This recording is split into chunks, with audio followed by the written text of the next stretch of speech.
हमारी खुदावंद यीशु की अंजील मुक़द्दस यूहन्ना के मुताबिक उसका तीसरा बाब 16 से 21 आयत तक। उस वक्त यीशु ने निकोदेमुस से कहा, हाँ, खुदा ने दुनिया को ऐसा प्यार किया कि उसने अपना इकलौता बेटा बख्श दिया, ताकि जो कोई उस पर ईमान लाए हलाक ना हो बल्कि हमेशा की जिंदगी पाए।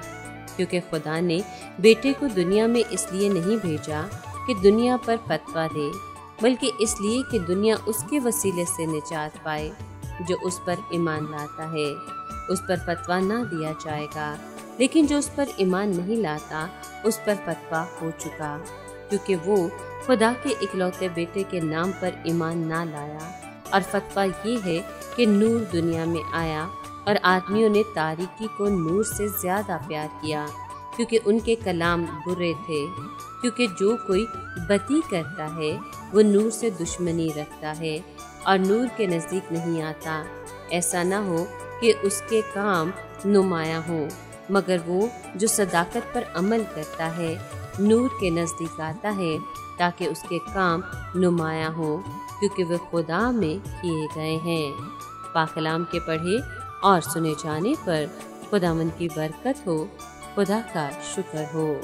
अजीज दोस्तों, यीशु वो नूर है जो दुनिया में आया है।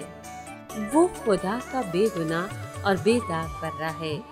वो सारी दुनिया के गुनाहों के लिए मुआ, लेकिन क्या इस वजह से इंसान उससे मोहब्बत करते हैं? नहीं, बल्कि उस पर नाराजगी और खफगी का इजहार करते हैं। वो अपने गुनाहों की बजाय निजात दहिंदा यीशु को रद्द कर देते हैं। जिस तरह रेंगने वाले अक्सर हशरात रोशनी आते ही भाग खड़े होते हैं, उसी तरह शरीर लोग मसीह की हजूरी से भागते हैं। जो लोग गुनाह को पसंद करते हैं वो नूर से दुश्मनी रखते हैं, इसलिए नूर उनके गुनाहों को जाहिर कर देता है। जब यीशु इस दुनिया में था तो गुनाहगार इंसान उसकी हजूरी से परेशान और बेचैन हो जाते थे, क्योंकि उसकी पाकीज़गी इन लोगों की खौफनाक हालत को बेनकाब कर देती थी। किसी लाठी की टेढ़ को नुमाया करने का बेहतरीन तरीका ये है कि एक सीधी लाठी उसके मुकाबिल रख दी जाए।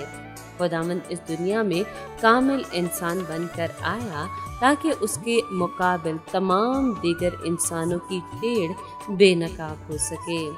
अगर कोई इंसान खुदा के सामने पूरे तौर पर दयानतदार और सच्चा हो तो वो नूर के पास आता है।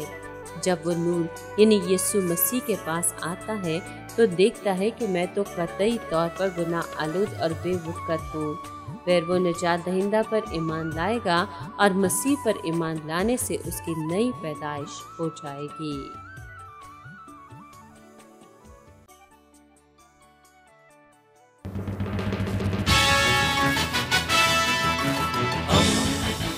दोस्ती का पैगंबर रेडियो वेरितास एशिया।